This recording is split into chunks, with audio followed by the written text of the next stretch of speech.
നമസ്കാരം, ഞാൻ പ്രൊഫസർ അനൂപ് മാത്യു. ഒരു പുതിയൊരു എപ്പിസോഡിലേക്ക് സ്വാഗതം. ഇന്നത്തെ നമ്മുടെ വിഷയം ജെൻസിയും ഇന്ത്യൻ സ്റ്റോക്ക് മാർക്കറ്റുമാണ്. ജെൻസി എന്ന് പറയുന്നത് നമുക്കറിവുണ്ടായിരിക്കും. ഇപ്പോൾ പലപ്പോഴും യൂസ് ചെയ്യുന്ന ഒരു ടെർമിനോളജിയാണ്. Gen X, millennials, gen Z, gen alpha എന്നൊക്കെ പറഞ്ഞിട്ട്. ഇപ്പോൾ ജെൻസി അല്ലെങ്കിൽ ജെൻസെഡ് എന്നൊക്കെ പറയുന്നത് ഇത് 1997 മുതൽ 2012 വരെ ജനിച്ചിട്ടുള്ള കുട്ടികളെ കുറിച്ചാണ്. അപ്പോൾ അതായത് അവരെ സംബന്ധിച്ച് ഇപ്പം ഏകദേശം ഒരു 13 വയസ്സ് മുതൽ 28 വയസ്സ് വരെയുള്ള ഒരു ഏജ് ഗ്രൂപ്പ് ഉണ്ടാവും. അപ്പോൾ ഈ സ്റ്റോക്ക് മാർക്കറ്റും ഇവരും എങ്ങനെയാണ് കഴിഞ്ഞ കുറച്ച് കാലങ്ങളായിട്ട് ഇന്ററാക്ട് ചെയ്യുന്നത് എന്നുള്ളതാണ് ഇന്നത്തെ ഒരു വീഡിയോയുടെ പ്രതിപാദന വിഷയം. അത് എത്തരത്തിലാണ് ഈ സ്റ്റോക്ക് മാർക്കറ്റ് അവരുടെ ജീവിതത്തിൽ ഉണ്ടാക്കിയ മാറ്റങ്ങൾ എന്നുള്ളതാണ്. അപ്പോൾ പ്രത്യേകിച്ച് നമ്മളിപ്പോൾ പറയുകയാണെങ്കിൽ 18 വയസ്സ് മുതൽ 30 വയസ്സ് വരെയുള്ള ചെറുപ്പക്കാർക്ക് ഈ സ്റ്റോക്ക് മാർക്കറ്റ് എത്തരത്തിലാണ് അവരുടെ ജീവിതം മാറ്റിയത് ബഹുഭൂരിപക്ഷത്തിനും എന്നുള്ള രീതിയിലാണ് നമ്മൾ പറയാൻ പോകുന്നത്. നമുക്കറിയുന്ന പോലെ തന്നെ കോവിഡിന് ശേഷം സ്റ്റോക്ക് മാർക്കറ്റ് നിക്ഷേപങ്ങൾക്ക് പ്രചാരം ലഭിച്ചു. അതിനു മുമ്പ് 1% താഴെ മാത്രമായിരുന്നു ഇന്ത്യൻ സ്റ്റോക്ക് മാർക്കറ്റിലുള്ള മൊത്തം ഉള്ള ജനസംഖ്യയുടെ പങ്കാളിത്തമെങ്കിൽ അതിനുശേഷം അത് 3 മുതൽ 5% വരെ ഉള്ള തലങ്ങളിലേക്ക് ഉയർന്നു വന്നു. അത് നമ്മൾ ഡിമാറ്റ് അക്കൗണ്ടിന്റെ എണ്ണം നോക്കുമ്പോഴാണ്. ഇല്ലെങ്കിൽ അതിനേക്കാളും കുറച്ച് താഴെയാണ്. കാരണം ഒരാൾക്ക് തന്നെ ഒന്നിൽ കൂടുതൽ ഡിമാറ്റ് അക്കൗണ്ടുകളൊക്കെ ഉണ്ടാകുമല്ലോ. അപ്പോൾ ഒരു 2 മുതൽ 3% വരെ എന്നുള്ള ഒരു ആക്ച്വൽ നമ്പേഴ്സ് വേണമെങ്കിൽ നമുക്ക് കാൽക്കുലേറ്റ് ചെയ്യാൻ പറ്റുന്നതാണ്. അതായത് യുണീക്ക് ഡിമാറ്റ് അക്കൗണ്ട്സ് എന്നൊക്കെ പറയുന്നത് യുണീക്ക് നമ്പേഴ്സ് ട്രേഡ് ചെയ്യുന്നവരുടെ എണ്ണം നോക്കുകയാണെങ്കിൽ. അപ്പോൾ ഈ സ്റ്റോക്ക് മാർക്കറ്റ് നിക്ഷേപങ്ങൾക്ക് ഒരു പ്രചാരം ലഭിച്ചതിന് പ്രധാനപ്പെട്ട കാരണം 2020 കോവിഡോട് കൂടിയിട്ട് കുറെ പേര് കുറെ കാലം വീട്ടിന്റെ ഉള്ളിൽ ഇരിക്കേണ്ടതായിട്ടുള്ള ഒരു അവസ്ഥാവിശേഷം വന്നെത്തി. അപ്പൊ അതുകൊണ്ട് തന്നെയും പിന്നെ ജോലി ചെയ്തുകൊണ്ടിരുന്നവർക്ക് അവർക്കൊരു EPF വകയായിട്ടോ അല്ലെങ്കിൽ PF നിന്ന് കടമെടുക്കുന്ന വകയായിട്ടോ ഒക്കെ ആയിട്ട് കുറച്ചൊരു പണം ലഭിക്കുകയും അതേപോലെ തന്നെ അവർക്ക് ഭാവിയെക്കുറിച്ചുള്ള ഒരു അനിശ്ചയാവസ്ഥ ഉണ്ടാകുകയോ ഒക്കെ ചെയ്തു കഴിഞ്ഞപ്പോൾ വീട്ടിലിരുന്നു കൊണ്ട് പണം സമ്പാദിക്കാവുന്ന ഒരു മാർഗം എന്ന രീതിയിൽ ഒരു മൊബൈൽ ഫോൺ മാത്രമുണ്ടെങ്കിൽ ലാപ്ടോപ്പ് മാത്രമുണ്ടെങ്കിൽ ചെയ്യാൻ പറ്റുന്ന രീതിയിൽ ആ ഒരു രീതിയിലാണ് ആ ഒരു കാലഘട്ടത്തിൽ ജനങ്ങൾ ഇതിനെ നോക്കിക്കണ്ടത്.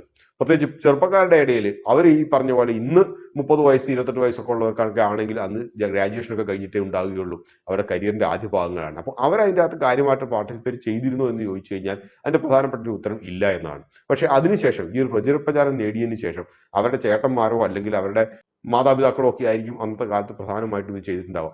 ഇതിന്റെ ഒരു സ്വാധീനം ഇവരിലുണ്ടായി. അതിനെ തുടർന്ന് ഇവരും സ്റ്റോക്ക് മാർക്കറ്റിലേക്ക് ഇറങ്ങി. സ്റ്റോക്ക് മാർക്കറ്റിൽ ഇറങ്ങി എന്ന് പറയുമ്പോൾ ആദ്യമായിട്ട് ഇറങ്ങുന്നത് നമുക്കറിയുന്ന പോലെ തന്നെ സോഷ്യൽ മീഡിയയിലേക്കാണ് ഇറങ്ങുക. സ്റ്റോക്ക് മാർക്കറ്റിൽ ഇറങ്ങുന്നതിന് മുമ്പ് സോഷ്യൽ മീഡിയയിൽ ഇറങ്ങും. സോഷ്യൽ മീഡിയ ഇറങ്ങി കഴിഞ്ഞാൽ കാണുന്ന കാര്യങ്ങൾ എന്ന് വെച്ച് കഴിഞ്ഞാൽ ചാലഞ്ചുകളാണ്. അതായത് 10,000 രൂപയിൽ നിന്നും 10 ലക്ഷം രൂപയാക്കാൻ 30 ദിവസത്തെ ചാലഞ്ച് എന്നൊക്കെയുള്ള രീതിയിലുള്ള കുറെ ചാലഞ്ചുകൾ കാണും. അപ്പൊ ഇതിനെക്കുറിച്ചാണ് ഒരു പേപ്പറൊക്കെ വന്നത്, gamification of Indian stock market എന്ന് പറഞ്ഞിട്ട്. അതിൻ്റെ അകത്ത് ഇതേ കാര്യങ്ങൾ തന്നെയാണ് പറയുന്നത്. അതായത് വളരെ എളുപ്പത്തിൽ ഉപയോഗിക്കാൻ പറ്റുന്ന മൊബൈൽ ആപ്പ് ഇന്റർഫേസുകൾ, ഇതുപോലുള്ള ചാലഞ്ചുകൾ, വലിയ സ്റ്റോക്ക് ബ്രോക്കേഴ്സ് ആയിട്ടുള്ള സെറോദ ഉൾപ്പെടെ ഇതേപോലത്തെ ചാലഞ്ചുകളുമായിട്ടൊക്കെ വന്നു. അപ്പോൾ ഒരു ഗെയിമിഫിക്കേഷനാണ്. ഇതിപ്പം ഒരു സീരിയസ് ആയിട്ടുള്ള ഒരു പ്രൊഫഷനായിട്ടോ അല്ലെങ്കിൽ നമ്മൾ ഇതിനകത്ത് ഡീൽ ചെയ്യുന്നത് പണമാണ് എന്ന രീതിയിലോ അല്ലെങ്കിൽ നമ്മൾ ഒരു രാജ്യത്തിന്റെ ക്യാപിറ്റൽ മാർക്കറ്റ് എന്ന് പറയുന്ന ആ സാമ്പത്തിക വ്യവസ്ഥയുടെ ഒരു പ്രതിഫലനമാണ്. ഇക്കാര്യങ്ങളൊക്കെ അറിയാത്ത രീതിയിൽ നമ്മൾ റമ്മി 11 അല്ലെങ്കിൽ ക്രിക്കറ്റ് 11 എന്നൊക്കെ പറഞ്ഞിട്ട് കുറെ ഗെയിമിംഗ് ആപ്പുകളുണ്ട്. അപ്പോൾ ആപ്പുകൾ കളിക്കുന്നത് പോലെ സ്റ്റോക്ക് മാർക്കറ്റിന്റെ അകത്ത് നിക്ഷേപം നടത്താൻ വേണ്ടിയിട്ട് ഈ ജെൻസി അതായത് 30 വയസ്സിന് താഴെയുള്ളവർക്ക് ഒരു പ്രേരണ ഇത്തരത്തിലുള്ള കുറെ പേർ നൽകി എന്നുള്ളതാണ് സത്യം. ഞാൻ അടുത്തയിടെ ഒരു ട്വീറ്റ് കണ്ടു. പ്രധാനമായും ഈ ഒരു ട്വീറ്റാണ് ഈ ഒരു വീഡിയോ സത്യത്തിൽ നിർമ്മിക്കാൻ വേണ്ടിയിട്ട് ഒരു പ്രചോദനമായത്. ഒരു ചാർട്ടേഡ് അക്കൗണ്ടന്റിയാണ് റോഷൻ അഗർവാൾ എന്ന് പറഞ്ഞിട്ട്. അദ്ദേഹത്തിന്റെ ട്വീറ്റിലാണ് എഴുതിയിരിക്കുന്നത്, yesterday I filed 1 ITR of A 3rd year BTech student whose income is zero but loss from futures and options is 26 lakhs. Last year too he had around 20 lakhs of F&O loss. Last year I tried to convince him not to take shortcuts for quick income and leave F&O and he was convinced. അതായത് chartered accountant ആണ്, 3ാം വർഷം BTech സ്റ്റുഡന്റിന്റെ ITR file ചെയ്താണ്, income tax returns file ചെയ്താണ്. നമുക്കറിയുന്ന പോലെ തന്നെ അദ്ദേഹം student ആയതുകൊണ്ട് തന്നെ ഇൻകം ഒന്നുമില്ല. പക്ഷേ 26 ലക്ഷം രൂപ ഫ്യൂച്ചേഴ്സ് ആൻഡ് ഓപ്ഷൻസിന്റെ അകത്ത് അവധി വ്യാപാരത്തിന്റെ അകത്തൊക്കെ നഷ്ടപ്പെടുത്തി. കഴിഞ്ഞ വർഷം അദ്ദേഹം 20 ലക്ഷം രൂപ നഷ്ടപ്പെടുത്തിയിട്ടുണ്ടായിരുന്നു. അതിനെ തുടർന്ന് അദ്ദേഹത്തെ ആ കുട്ടീനെ പറഞ്ഞ് മനസ്സിലാക്കാൻ ശ്രമിച്ചു. പക്ഷേ എങ്കിൽ പോലും ഈ വർഷം വീണ്ടും 26 ലക്ഷം രൂപ നഷ്ടപ്പെടുത്തി. ഇത് സത്യത്തിൽ പറഞ്ഞു കഴിഞ്ഞാൽ ഒരു ട്രെൻഡാണ് നമ്മൾ കാണുന്നത് ഇദ്ദേഹത്തിന്റെ ഈ ഒരു ട്വീറ്റ്. അതായത് കോളേജുകൾ പഠിക്കുന്നവർ മുതൽ 18 വയസ്സ് കഴിഞ്ഞപ്പോൾ മുതൽ സ്റ്റോക്ക് മാർക്കറ്റിലേക്ക് ഇറങ്ങി പെട്ടെന്ന് പണം ഉണ്ടാക്കാം എന്നുള്ള സോഷ്യൽ മീഡിയയുടെ ഒരു ഇൻഫ്ലുവൻസിൽ മുമ്പോട്ട് ഇറങ്ങുന്നു, പണം കളയുന്നു. മിക്കവാറും കളയുന്ന പണം എന്ന് വെച്ചാൽ പാരൻസിന്റെ പണമാകാം, അല്ലെങ്കിൽ ഈ പറഞ്ഞ പോലെ ജോലി ലഭിച്ചവരെ സംബന്ധിച്ചൊക്കെ ആണെങ്കിൽ അവർ ചിലപ്പോൾ പേഴ്സണൽ ലോൺസ് ഒക്കെ എടുത്തവരാകാം. കാരണം ജെൻസിയെ സംബന്ധിച്ച് അല്ലാത്ത രീതിയിൽ വലിയൊരു പണം അമാസ് ചെയ്യാൻ വേണ്ടിയിട്ടുള്ള ഒരു സമയം ലഭിക്കുകയില്ല. കാരണം 30 വയസ്സിൻ്റെ താഴെയൊക്കെ ഉള്ളൂ. ജോലി ചെയ്തിട്ട് 5-6 വർഷത്തിനുള്ളിൽ ഇത്ര വലിയൊരു സാമ്പത്തിക അടിത്തറ ഉണ്ടാക്കിയെടുക്കാൻ വേണ്ടിയിട്ടുള്ള ജോലി ചെയ്യാനുള്ള ഒരു കാലഘട്ടം, ഒരു സമയമായിട്ടില്ല. അപ്പോൾ അതുകൊണ്ട് ഈ പണം മിക്കവാറും ജോലി ഇല്ലാത്തവരുടെ ആണെങ്കിൽ അത് അച്ഛൻ്റെയും അമ്മേൻ്റെയും പണമായിരിക്കാം. ജോലി ഉള്ളവരെ സംബന്ധിച്ചാണെങ്കിൽ പേഴ്സണൽ ലോണുകളോ അതുപോലെയുള്ള മറ്റ് അസറ്റുകളോ അല്ലെങ്കിൽ ലെവറേജ് എടുത്തിട്ടാകാം ഇത് ചെയ്യുന്നത് എന്നുള്ളതാണ് സത്യം. രണ്ടാണെങ്കിലും അപകടം പിടിച്ച കാര്യം തന്നെയാണ്. നമുക്കിത് കാണുമ്പോൾ ഓർമ്മ വരുന്നത് റോബർട്ട് ഷീലറുടെ ഇറാഷണൽ എക്സ്പെറൻസ് എന്ന് പറഞ്ഞിട്ട് ഒരു ബുക്കാണ്. അതിനകത്ത് പറയുന്നത് people in human society who regularly communicate with each other often think alike. Like dissolves like എന്ന് പറയുന്ന പോലെയാണ്. നമ്മൾ ആരോടായിട്ടാണോ കൂടുതൽ സംസാരിച്ചുകൊണ്ടിരിക്കുന്നത് അവരുടേതായിട്ടുള്ള ചില സ്വഭാവവിശേഷങ്ങളും അവർ ചെയ്യുന്നതും അല്ലെങ്കിൽ നമ്മൾ ചിന്തിക്കുന്നതും ഒക്കെ അവരെ പോലെ തന്നെയാകും. ഈ ഒരു അവസ്ഥാവിശേഷമാണ് പലപ്പോഴും നമ്മളെ സ്റ്റോക്ക് മാർക്കറ്റിലേക്ക് വരുന്ന ജെൻസി എന്ന് പറയുന്നത് ഞാൻ മാത്രമല്ല പറയുന്നത്. കാരണം എന്തുകൊണ്ടാണ് അവരെ നമ്മൾ ഈ 30 വയസ്സിന് താഴെയുള്ളവരെ നമ്മൾ പ്രധാനമായിട്ടും പറയുന്നതിൻ്റെ ഒരു പ്രധാനപ്പെട്ട ഒരു കാരണം അവർ സാമ്പത്തികമായിട്ട് സാധാരണ രീതിയിൽ അത്ര നല്ല രീതിയിലല്ല. അപ്പോൾ അതുകൊണ്ട് തന്നെ ഇവരെ സംബന്ധിച്ചുണ്ടാകുന്ന വലിയ നാശനഷ്ടം എന്ന് പറയുന്നത് ആ ഒരു ധനനഷ്ടം പലപ്പോഴും പലരെയും നമ്മൾ കണ്ടിട്ടുണ്ട് ആത്മഹത്യയിലേക്ക് ഇവരെ കൊണ്ടുചെന്ന് എത്തിപ്പിച്ചു. ഒത്തിരിയേറെ അത്തരം സംഭവങ്ങൾ നമ്മൾ കണ്ടു. സ്റ്റോക്ക് മാർക്കറ്റിൽ നിന്നും F&Oയിൽ ട്രേഡ് ചെയ്തിട്ട് നഷ്ടം സംഭവിച്ചിട്ട് ആത്മഹത്യയിലെത്തിയത്. ഇതേപോലെയുള്ള പേപ്പർ ന്യൂസ് കട്ടിംഗ് ഒക്കെ നിങ്ങൾ ഒത്തിരി കണ്ടിട്ടുണ്ടാവും. അപ്പോൾ അതുപോലെ ഇതിൻ്റെ സംഭവിക്കുന്നത് വെച്ച് കഴിഞ്ഞാൽ ഈ സോഷ്യൽ മീഡിയയിലൊക്കെ കാണുന്നു. അത് കഴിഞ്ഞിട്ട് അതിനകത്ത് ഏതെങ്കിലും ഒരു വാട്സപ്പ് ഗ്രൂപ്പിൻ്റെ അകത്തോ ടെലിഗ്രാം ഗ്രൂപ്പിൻ്റെ അകത്തോ എൻ്റർ ചെയ്യുന്നു. അതിനകത്ത് ഗംഭീരമായി ചർച്ചകൾ നടക്കുന്നു എങ്ങനെ പെട്ടെന്ന് പണം ഉണ്ടാക്കണമെന്നൊക്കെ ഉള്ളത്. അപ്പോൾ ആ ഒരു കമ്മ്യൂണിറ്റി തന്നെ മൊത്തം പണം പെട്ടെന്ന് ഉണ്ടാക്കാൻ വേണ്ടിയിട്ട് F&O community, futures and options community വേറെ ഉണ്ടാവും. അതിൻ്റെ അകത്തൊക്കെ ഇരുന്നിട്ട് ചർച്ച ചെയ്യുന്നു. ഗംഭീരമായിട്ട് ഒരു ഹൈ റിസ്ക് പ്രൊഫൈലിൽ ഭാര്യമായിട്ടുള്ള റിസ്ക് മാനേജ്മെൻ്റൊന്നും ഇല്ലാതെ ട്രേഡുകൾ എടുക്കുന്നു. വലിയ നഷ്ടത്തിലേക്ക് കൂപ്പുകുത്തുന്നു, ഡിപ്രസ്ഡ് ആവുന്നു, ചിലപ്പോൾ ജീവിതം അവസാനിപ്പിക്കുന്നു. ടൈംസ് ഓഫ് ഇന്ത്യയിലെ മറ്റൊരു ലേഖനം പറയുന്നു ഈ ട്രേഡിങ്ങിന്, പ്രത്യേകിച്ച് ഫ്യൂച്ചേഴ്സ് ആൻഡ് ഓപ്ഷൻസ് ട്രേഡിങ്ങിന് അടിമപ്പെട്ടിട്ടുള്ളത് അവർക്ക് ഒരു ഫീൽ ഗുഡ് ഫാക്ടർ അത് ഉണ്ടാകുന്നതിന് പ്രധാനപ്പെട്ട കാരണം നമുക്ക് പലപ്പോഴും പല ഗാംബ്ലിങ്ങിൻ്റെ അകത്തും ചൂതാട്ടങ്ങളിലും ഒക്കെ ലഭിക്കുന്ന ഒരു ഡോപ്പമിൻ തന്നെയാണ് നമ്മളെ സിരകളെ ഉത്തേജിപ്പിക്കുന്നത് എന്നാണ്. അപ്പോൾ അതുകൊണ്ട് തന്നെ ഓരോ തവണയും ഇവരെ സംബന്ധിച്ച് ഈ ട്രേഡിംഗ് ഇല്ലാത്ത ദിവസങ്ങളൊക്കെ ഇവരെ സംബന്ധിച്ച് നമ്മുടെ കലൂടിയന്മാർക്കുള്ള വിഡ്രോവൽ സിംറ്റംസ് അതുപോലുള്ള രീതിയിലൊക്കെയാണ് അവർ കടന്നുപോയിക്കൊണ്ടിരിക്കുക. അപ്പോൾ ട്രേഡിങ് പണം ഉണ്ടാക്കാൻ എന്നുള്ളതിൽ കവിഞ്ഞ് ഇത് ഒരു അടിമപ്പെട്ടു പോകുന്ന ഒരു പരിസ്ഥിതിയിലാണ് പല ചെറുപ്പക്കാരും ചെന്ന് എത്തിപ്പെടാറുള്ളത്. നഷ്ടങ്ങൾ നടന്നു പോയാൽ പോലും ഒരു റിവെഞ്ച് ട്രേഡിംഗ്, പ്രതികാര ബുദ്ധിയോടുകൂടിയുള്ള ട്രേഡിംഗ്, അതായത് മാർക്കറ്റ് എന്നെ ഇത്രയധികം നഷ്ടത്തിൽ കൊണ്ടെത്തിച്ചു, ഞാൻ അടുത്ത തവണ മാർക്കറ്റിനെ ഞാൻ പരാജയപ്പെടുത്തി അതിൻ്റെ ഇരട്ടി ഞാൻ നേടിയെടുക്കും എന്നുള്ള രീതിയിൽ ഒരു ഗാംബ്ലേഴ്സ് പാലസിയൊക്കെ പോലെ അതുപോലെ നേടിയെടുക്കാൻ ഉള്ള ഒരു മാനസികാവസ്ഥയിലാണ് മിക്ക ഇത്തരത്തിലുള്ള ഫ്യൂച്ചേഴ്സ് ഓപ്ഷൻസിൽ ട്രേഡ് ചെയ്യുന്ന പല ചെറുപ്പക്കാരും. ഇത് തന്നെയാണ് പലപ്പോഴും വലിയ നാശത്തിലേക്കും നഷ്ടത്തിലേക്കും കൊണ്ടുപോകാറുള്ളത്.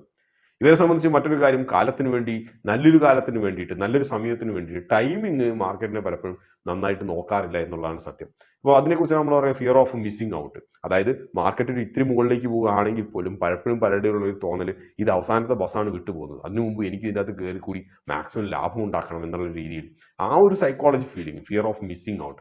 ഇതുകൊണ്ടാണ് പലപ്പോഴും എക്സ്പീരിയൻസ്ഡ് 1-2 വർഷത്തെ എക്സ്പീരിയൻസ്, നേരത്തെ പറഞ്ഞ വീട്ടുകുട്ടിയെ പോലെ അദ്ദേഹത്തിന് 1 വർഷത്തിലേറെ എക്സ്പീരിയൻസ് ഉണ്ടായിരുന്നു. അതിൻ്റെ അർത്ഥം അദ്ദേഹം വളരെയേറെ പാഠങ്ങൾ പരാജയത്തിൽ നിന്ന് പഠിച്ചിട്ടുണ്ടാവണം. പക്ഷേ എങ്കിൽ പോലും ഈ ഫിയർ ഓഫ് മിസ്സിങ് ഔട്ട്, ഈ ഒരു ട്രേഡ് ഞാൻ എടുത്തിട്ടില്ലെങ്കിൽ എനിക്ക് അവസരം നഷ്ടപ്പെട്ടേക്കാം എന്നൊരു തോന്നൽ, അത് മറ്റൊരു സൈക്കോളജിക്കൽ ഇഷ്യൂ ആണ്. ഇതുകൊണ്ടൊക്കെയാണ് പ്രധാനമായിട്ടും പണം കയ്യിൽ നിന്നും മൊത്തം പോകുന്നത്. ചെറുപ്പക്കാരെ സംബന്ധിച്ചാകും പണം പോകുന്നത് ഇമോഷണലായിട്ടാണ് പലപ്പോഴും അവർ നേരിടുന്നത്. നമ്മളതിൻ്റെ ഫണ്ടഡ് 360 കമ്മ്യൂണിറ്റിയിൽ പല ചെറുപ്പക്കാരും കോളേജ് ജസ്റ്റ് പാസ്ഡ് ഔട്ട് ആയാലും കോളേജിലുള്ളവരൊക്കെ പറയും അവരുടെ കയ്യിൽ ആകെയുള്ള പണം ഫീസ് അടയ്ക്കാൻ വേണ്ടി കൊടുത്തിട്ടുള്ള PGയുടെ ഫീസ് അടയ്ക്കാൻ വേണ്ടി കൊടുത്തിട്ടുള്ള പണം എടുത്തിട്ട് ട്രേഡ് ചെയ്തവരുണ്ട്. 2-2.5 ലക്ഷം രൂപ എടുത്ത് ട്രേഡ് ചെയ്തു. ഇപ്പോൾ കയ്യിലാണെങ്കിൽ 5000 രൂപ പോലും ഇല്ല. ഞാൻ ഇനി എന്ത് ചെയ്യണം എന്ന് ചോദിച്ചിട്ട് എൻ്റെ അടുത്ത് അഡ്വൈസ് ചോദിച്ചിട്ടുള്ള ഒത്തിരി പേരുകളുണ്ട്. പരാജയബോധത്തെക്കാൾ കൂടുതൽ ആ കുട്ടികൾക്കൊക്കെ ഞാൻ കണ്ടിട്ടുള്ളത് വലിയൊരു കുറ്റബോധമാണ്. ആത്യന്തികമായി ഞാനൊരു അധ്യാപകനായതുകൊണ്ട് അവരെ ആ ഒരു രീതിയിൽ സമാധാനിപ്പിക്കുക എന്നുള്ളത് മാത്രമേ എൻ്റെ മുമ്പിലുള്ള വഴികളുള്ളൂ. വീണ്ടും നിങ്ങൾക്ക് ട്രേഡ് ചെയ്ത് പണം ഉണ്ടാക്കാം എന്നുള്ള രീതിയിലുള്ളതിനേക്കാൾ കൂടുതൽ ഒരു ബ്രേക്ക് എടുക്കുമെന്നാണ് ഞാൻ പലപ്പോഴും പറയാറുള്ളത്. കാരണം ഈ ബ്രേക്ക് എടുക്കുമ്പോൾ ഏറ്റവും മിനിമം ഈ പോയ പണം തിരിച്ചു കിട്ടില്ലെങ്കിൽ കൂടിയും കാര്യങ്ങളെ വാസ്തവമായിട്ട് നോക്കിക്കാണാൻ വേണ്ടിയിട്ടുള്ള ഒരു സമയം എടുക്കും. ഇത്തരത്തിലുള്ള പല പരിപാടികളിലും അല്ലെങ്കിൽ പല മോട്ടിവേഷനും മിക്കവാറും യൂട്യൂബിലെയോ സോഷ്യൽ മീഡിയയിലോ ഉള്ള ഈ ഇൻഫ്ലുവൻസേഴ്സ് എന്നൊക്കെ പറയുന്നവർ തന്നെയാണ്. എങ്കിൽ പോലും ചെറുപ്പക്കാർ മനസ്സിലാക്കാതെ പോകുന്ന ഒരു കാര്യം, ഈ പറഞ്ഞ ഇൻഫ്ലുവൻസേഴ്സ് 99% പേരും അവർ ട്രേഡിങ്ങിൽ നിന്നല്ല പണം ഉണ്ടാക്കിയത്, ട്രെയിനിങ്ങിൽ നിന്നോ അഡ്വൈസ് കൊടുത്തിട്ടോ ആണെന്നുള്ളൊരു യാഥാർത്ഥ്യം അവിടെ നിലനിൽക്കുന്നു. അത് മനസ്സിലാക്കി വരുമ്പോഴത്തേനും കയ്യിലുള്ള പണമൊക്കെ ഈ പിള്ളേരുടെ പോയിട്ടുണ്ടാവും. പിന്നെ മറ്റൊരു കാര്യം എന്ന് വെച്ച് കഴിഞ്ഞാൽ കുറേ പേരൊക്കെ വരുന്നതെന്ന് വെച്ച് കഴിഞ്ഞാൽ ഞാൻ തന്നെ ഒരു സ്കാം നടത്തിയിട്ട് വലിയ പൈസക്കാരനാകും എന്നുള്ളതാണ്. ഉദാഹരണമായിട്ട് സ്കാം 1992 നമ്മുടെ ഹർഷദ് മേത്തയുടെ പടമൊക്കെ. അപ്പോൾ ഇതേപോലെയൊക്കെ സ്കാംസ് ഒക്കെ നടത്തിയിട്ട് ഞാൻ പണക്കാരനാകാം, അതായത് ഒരു വില്ലന്മാരെ ഗ്ലോറിഫൈ ചെയ്യുന്ന രീതിയിലേക്കാണ് കാര്യങ്ങളൊക്കെ പോയിക്കൊണ്ടിരുന്നത്. ഇത് കണ്ട് കുട്ടികൾ, നമ്മളിപ്പം മാർക്കോ കണ്ടിട്ട് വില്ലനാകും എന്ന് പറയുന്ന പോലെയല്ല, എനിക്കും ഇതേപോലെ ഹർഷദ് മേത്തയെ പോലെ ഒരു പുതിയ തരത്തിലുള്ള ന്യൂ ഏജ് സ്കാം നടത്തി ഞാനും കാശുകാരനായി കളയാമെന്നൊരു തോന്നലുണ്ടായി ഒരു കുട്ടിക്ക് എങ്കിൽ നമുക്ക് അതിനെക്കുറിച്ച് അത്ഭുതപ്പെടാനില്ല. സെബിയുടെ ഏറ്റവും ലേറ്റസ്റ്റ് ഡേറ്റ പറയുന്നത് മൊത്തം സ്റ്റോക്ക് മാർക്കറ്റിൻ്റെ അകത്ത് പാർട്ടിസിപ്പേറ്റ് ചെയ്യുന്നതിൻ്റെ അകത്ത് ഇപ്പൊ 45% പേരും 30 വയസ്സിന്റെ താഴെയുള്ളവരാണ്. അപ്പൊ നിങ്ങൾ ആലോചിച്ച് നോക്കുക, കഴിഞ്ഞ കുറച്ച് വർഷത്തിനുള്ളിൽ ഇവിടെ ഉയർന്നു വന്നിട്ടുള്ള ഡിമാറ്റ് അക്കൗണ്ടുകളുടെ എണ്ണത്തിലുള്ള വർധനവ്. അപ്പോൾ കഴിഞ്ഞ കുറച്ച് കാലങ്ങളായിട്ട് ഓപ്പൺ ചെയ്തത് മൊത്തം ഈ പറയുന്ന പോലെ ഒരു ജെൻസി തലമുറയിൽപ്പെട്ടവരാണ്. അതുകൊണ്ട് തന്നെയാണ് ഇവിടെ ഇതിന്റെ കൂട്ടത്തിൽ തന്നെ വലുതായിട്ട് മുളച്ചു വന്നത് ആൽഗോ ട്രേഡിംഗ് ആണ്. കാരണം നമുക്കൊരു ജെൻസിയെ കുറിച്ച് നമുക്ക് കാണാൻ പറ്റുന്ന ഒരു കാര്യം എന്ന് വെച്ച് കഴിഞ്ഞാൽ ഇവർ മിക്കവാറും ഈ പറഞ്ഞ പോലെ കമ്പ്യൂട്ടർ, ഇന്റർനെറ്റ് ടെക്നോളജിയെ കുറിച്ചൊക്കെ ഇവർ വളരെയധികം അവബോധമുള്ളവരാണ്. അപ്പോൾ അതുകൊണ്ടാണ് ഈ പറഞ്ഞ പോലെ ഓട്ടോമേറ്റഡ് ട്രേഡിംഗ് അല്ലെങ്കിൽ ആൽഗോ ട്രേഡിംഗ്, ആൽഗോറിതമിക് ട്രേഡിംഗ്, നമ്മൾ പ്രീ ഡിഫൈൻഡ് ആയിട്ട് കുറച്ച് റൂൾസ് റൈറ്റ് ചെയ്ത് വെച്ചിട്ട് അത് പ്രോഗ്രാം ചെയ്ത് വെക്കുകയാണെങ്കിൽ അത് വെച്ചിട്ട് എക്സിക്യൂട്ട് ചെയ്തിട്ട് പോയിക്കോളും. വലിയൊരു പരിധി വരെ ഇത് നല്ലതാണ്, കാരണം ഇതിൻ്റെ അകത്ത് ഇമോഷൻസ് ഇല്ല. ഒരു സർട്ടൻ വാല്യൂവിൻ്റെ മുകളിലേക്ക് ഏതെങ്കിലും ഒരു സ്റ്റോക്കിൻ്റെ അല്ലെങ്കിൽ ഏതെങ്കിലും ഇൻസ്ട്രുമെൻറ്റിൻ്റെ വാല്യൂ പോവുകയാണെങ്കിൽ അത് ബൈ ചെയ്യുന്നു. അത് കഴിഞ്ഞിട്ട് ഇത്ര പെർസെൻറ്റേജ് മുകളിലേക്ക് പോയി കഴിഞ്ഞാൽ നമ്മൾ പ്രോഫിറ്റ് ബുക്ക് ചെയ്യുന്നു. ഇത്ര പെർസെൻറ്റേജ് താഴേക്ക് വന്ന സ്റ്റോപ്പ് ലോസ് ആണെങ്കിൽ അതിൽ നിന്ന് എക്സിറ്റ് ചെയ്യുന്നു എന്നുള്ള രീതിയിൽ നമ്മൾ ഇമോഷൻസ് ഇല്ലാത്ത ഒരു കോഡുകളാണ് എഴുതി വെക്കുന്നത്. പക്ഷേ ഇതിൻ്റെ അകത്ത് ഒരു ചെറിയൊരു പ്രശ്നം എന്താ നിലനിൽക്കുന്നത് വെച്ച് കഴിഞ്ഞാൽ ആൽഗോ ട്രേഡിംഗ് എന്ന് പറഞ്ഞിട്ട് ഇന്ന് പുറത്തിറങ്ങിയിട്ടുള്ള മിക്ക പ്ലാറ്റ്ഫോംസും യഥാർത്ഥത്തിലുള്ള ഒരു ആൽഗോ ട്രേഡിംഗ് ഡിപ്ലോയ് ചെയ്യാൻ മാത്രം ശേഷിയും ക്ഷേമുഷിയും ഇല്ലാത്തതാണ്. അതുകൊണ്ടാണ് പലപ്പോഴും ആൽഗോ ട്രേഡിങ്ങിൻ്റെ അകത്ത് ഉള്ള 80%-ലേറെ പേർ നഷ്ടം നേരിടുന്നത്. കാരണം പലപ്പോഴും ഉള്ള ഒരു സ്പൈക്കോ അല്ലെങ്കിൽ ഒരു ഫ്രീക്ക് ട്രേഡോ ഇവയൊന്നും മാനേജ് ചെയ്യാൻ ഇന്നുള്ള മിക്ക ആൽഗോ ട്രേഡിംഗ് പ്ലാറ്റ്ഫോംസും പര്യാപ്തമല്ല. ഒത്തിരിയേറെ പിള്ളേരെ ഞാൻ കണ്ടിട്ടുണ്ട് പൈത്തണിൽ കോഡ് എഴുതിയിട്ട് സ്വന്തം റൂൾസ് ഒക്കെ ഡിപ്ലോയ് ചെയ്യുന്നവരൊക്കെ. അൺഫോർച്ചുനേറ്റ്ലി ഈ ഹോട്ടലിങ്സ് ഒന്നും വേണ്ട വിധത്തിൽ വർക്ക് ചെയ്യുന്നില്ല എന്നുള്ളതാണ് യാഥാർത്ഥ്യം. പക്ഷേ ആർക്കും ക്ഷമയില്ല, ഇന്ന് തന്നെ പണം ഉണ്ടാക്കണം. ഈ ഒരു സിസ്റ്റം മെച്യൂർ ആകാൻ വേണ്ടിയിട്ട് കാത്തിരിക്കാനുള്ള ഒരു ക്ഷമയുമില്ല. ഇതാണ് ഏറ്റവും വലിയൊരു പ്രശ്നം. ഞാൻ അടുത്തിടെ ഒരു MBA കോളേജിൽ പോയിട്ട് അവിടുത്തെ പിള്ളേരോട് ഈ പറഞ്ഞ പോലത്തെ ഒരു പ്രഭാഷണമൊക്കെ നടത്തി കഴിഞ്ഞപ്പോൾ റിസ്ക് മാനേജ്മെന്റിനെ കുറിച്ചൊക്കെ പറഞ്ഞു കഴിഞ്ഞപ്പോൾ ലാസ്റ്റ് Q&A സെഷനിൽ ഒരു കുട്ടി ചോദിച്ചു, ഇങ്ങനെ എല്ലാവരും ഡീമോട്ടിവേറ്റ് ചെയ്ത് കഴിഞ്ഞാൽ കാര്യങ്ങൾ മുമ്പോട്ട് പോകുമോ? ഇവിടെ ഒത്തിരിയേറെ പേര് F&Oയ്ക്കകത്ത് നിന്നും പണം ഉണ്ടാക്കുന്നുണ്ടല്ലോ. സെബിയുടെ ഡാറ്റ അനുസരിച്ച് കഴിഞ്ഞ 3 വർഷത്തിനുള്ളിൽ മൊത്തം F&O ട്രേഡ് നടത്തുന്നതിൻ്റെ അകത്ത് 7% മാത്രമേ ലാഭത്തിലുള്ളൂ എന്നുള്ളത് മനസ്സിലാക്കണം. ഈ 7%-ൻ്റെ അകത്ത് ആവറേജ് റിട്ടേൺസ് എന്ന് പറയുന്നത് 25 മുതൽ 30% വരെ മാത്രമേ ഉള്ളൂ എന്നുള്ള ഒരു ഡേറ്റ കൂടി മനസ്സിൽ വെക്കുക. അതായത് നമ്മൾ സോഷ്യൽ മീഡിയയിൽ കാണുന്നത് പോലെ ഒരാഴ്ച കൊണ്ട് 10,000 രൂപ 10 ലക്ഷം രൂപയൊന്നും ആർക്കും ആയി ലഭിച്ചിട്ടില്ല. 7% മാത്രമാണ് ലാഭകരമായിട്ട് F&O ഇവിടെ നടത്തുന്നത്. ആ 7%-ന്റെ ആവറേജ് റിട്ടേൺസ് എന്ന് പറയുന്നത്, ശരാശരി റിട്ടേൺസ് ഒരു വർഷത്തെ എന്ന് പറയുന്നത് 25% മുതൽ 30% വരെയാണ്. ഇതിന് സമാനമായിട്ടുള്ള ചില ചോദ്യങ്ങളൊക്കെ ഞാൻ നേരിട്ടത് ഞാൻ പണ്ട് കോളേജിൽ പഠിപ്പിച്ചുകൊണ്ടിരിക്കുമ്പോൾ ചില കുട്ടികളൊക്കെ ചോദിച്ചാണ്, ഞങ്ങളെ സാറേ എന്തിനാ അത്ര കഷ്ടപ്പെട്ടിട്ട് പഠിപ്പിക്കുന്നത്? ബിൽഗേറ്റ്സ് ആകട്ടെ, സുക്കംബർഗ് ആകട്ടെ, ഇവരൊന്നും ഒരു ഫോർമൽ എഡ്യൂക്കേഷൻ ഈ പറഞ്ഞ പോലെ UGയും PGയും PhD ഒന്നും കംപ്ലീറ്റ് ചെയ്യാത്തവരാണ്. പക്ഷെ ഇതൊക്കെ കംപ്ലീറ്റ് ചെയ്തവർ ബിൽഗേറ്റ്സിൻ്റെ സുക്കംബർഗിൻ്റെ ഒക്കെ അവസ്ഥയിലേക്ക് എത്തിയിട്ടുണ്ടോ? ഇതിന് തിരിച്ചു ചോദിക്കാനുള്ള ഒരു ചോദ്യം എന്ന് വെച്ച് കഴിഞ്ഞാൽ സ്കൂൾ കോളേജ് ഡ്രോപ്പ് ഔട്ട് ആയിട്ടുള്ള ലക്ഷക്കണക്കിന് കുട്ടികളിൽ എത്ര പേർ ബിൽഗേറ്റ്സോ സുക്കംബർഗോ ഇതുപോലുള്ള മൾട്ടി ബില്യനേഴ്സ് ആയി മാറിയിട്ടുണ്ട് എന്നുള്ളതാണ്. ഒരു ചെറിയ ശതമാനം മാത്രമേ ഉള്ളൂ. അതേസമയം ഫോർമൽ എഡ്യൂക്കേഷൻ നേടിയവർ ഒരു ബഹുഭൂരിപക്ഷവും വലിയ വലിയ പണക്കാരായി പോയിട്ടില്ലെങ്കിൽ കൂടിയും അവർ അന്നത്തെ ലൈവ്ലിഹുഡിനുള്ള, അന്നത്തെ ഉപജീവനത്തിനുള്ള വക കണ്ടെത്തുവാൻ വേണ്ടിയിട്ടുള്ള ഒരു തരത്തിലുള്ളതിലും മറ്റൊരു തരത്തിലുള്ള ജോലി കണ്ടെത്തി എന്നുള്ള കാര്യം. അവസാനമായിട്ട് പറയാനുള്ളത് പല ചോദ്യങ്ങൾക്കുള്ള ഉത്തരവാണ്. ട്രേഡിംഗ് ഒരു പ്രൊഫഷനായിട്ട് എടുക്കാമോ എന്ന് ചോദിച്ചു കഴിഞ്ഞാൽ ട്രേഡിംഗ് ആയിട്ട് പ്രൊഫഷനായിട്ട് എടുക്കുന്നതിന് തെറ്റില്ല. പക്ഷേ ആദ്യം ട്രേഡിംഗ് നടത്തേണ്ട പണം നിങ്ങൾ ജോലി ചെയ്ത് സമ്പാദിക്കാൻ നോക്കുക. അപ്പോൾ ഈ പണം എന്ന് പറയുന്നത് തീരെ ചെറിയ ക്യാപിറ്റൽ വെച്ച് നിങ്ങൾക്ക് ട്രേഡിംഗ് തുടങ്ങിക്കഴിഞ്ഞാൽ നിങ്ങൾ വലിയൊരു റിസ്ക് എടുക്കേണ്ടി വരും. കാരണം നിങ്ങൾക്ക് ഉപജീവനത്തിനുള്ള പണം കണ്ടെത്തണമെങ്കിൽ, ഉദാഹരണമായിട്ട് പറയുകയാണെങ്കിൽ നിങ്ങൾ 25% ആനുവൽ റിട്ടേൺസ് ഉണ്ടാക്കുന്ന ഒരാളാണെന്ന് ഇരിക്കട്ടെ, നിങ്ങൾക്ക് സാധാരണ രീതിയിൽ ഇന്നത്തെ ഇന്ത്യയിലെ ഒരു പരിസ്ഥിതി അനുസരിച്ച് ഒരു 10 ലക്ഷം രൂപയെങ്കിലും വേണം നല്ല രീതിയിൽ ഒരു ആവറേജ് സാധാരണക്കാരൻ്റെ ശരാശരി ജീവിതം നയിക്കണമെങ്കിൽ. അപ്പോൾ നിങ്ങൾക്ക് 40 ലക്ഷം രൂപ ക്യാപിറ്റൽ ഉണ്ടെങ്കിൽ മാത്രമേ നിങ്ങൾക്ക് ഈ ഒരു 10 ലക്ഷം രൂപ നിങ്ങൾ 7% എന്ന് പറയുന്ന ലാഭകരമായിട്ടുള്ള ട്രേഡേഴ്സിന്റെ കാറ്റഗറിയിൽ പെടുകയാണെങ്കിൽ പോലും നിങ്ങൾക്ക് വരുമാനം ലഭിക്കണമെങ്കിൽ, അപ്പോൾ ആ ഒരു ക്യാപിറ്റൽ ഉണ്ടെങ്കിൽ മാത്രം നിങ്ങൾ ഇറങ്ങുക. ചെറിയ ക്യാപിറ്റൽ വെച്ചിട്ട് 1 ലക്ഷം രൂപ വെച്ചിട്ട് 10 കോടി രൂപയായി മാറിയ പല സൂപ്പർ ഹ്യൂമൻസിന്റെയും കഥകൾ വിശ്വസിച്ചിട്ട് എടുത്തു ചാടാതിരിക്കുക. അതേസമയം തന്നെ നിങ്ങൾക്ക് ഈ സമയത്ത് ഇരുന്നിട്ട് മാർക്കറ്റ് വാച്ച് ചെയ്യാം, പേപ്പർ ട്രേഡിംഗ് ചെയ്യാം. പേപ്പർ ട്രേഡിംഗ് ചെയ്യാൻ വേണ്ടിയിട്ട് പണത്തിൻ്റെ ഒന്നും ആവശ്യമില്ല.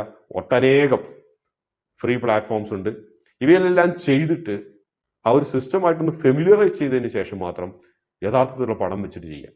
അതുവരെ നിങ്ങൾക്ക് ചെയ്യാൻ പറ്റുന്ന കാര്യം, പണം ഉണ്ടെങ്കിൽ ആ ഒരു പണം വേണമെങ്കിൽ സ്വിംഗ് ട്രേഡിങ്ങോ, അതായത് ഒരു എക്സ്ട്രീംലി ഷോർട്ട് ടേം ട്രേഡിങ്ങിൻ്റെ അകത്തോ അല്ലെങ്കിൽ ഇൻവെസ്റ്റ്മെൻറ്റോ അങ്ങനെയെല്ലാം ചെയ്തു നോക്കുക. മറ്റൊന്നും കൊണ്ടല്ല, ഈ കാര്യങ്ങളൊക്കെ ചെയ്യുമ്പോൾ ഈ ഒരു ക്യാപിറ്റൽ മാർക്കറ്റ് എന്ന് പറയുന്ന സിസ്റ്റത്തെക്കുറിച്ച് നമുക്കൊരു അവബോധം ലഭിക്കും, ഒന്നാമത്തെ കാര്യം. രണ്ടാമത്തെ കാര്യം, നമ്മൾ അറ്റ്ലീസ്റ്റ് എടുത്ത ഒരു സ്റ്റോക്കുകളെ കുറിച്ച് നമ്മൾ മാർക്കറ്റ് വാച്ച് ചെയ്യും.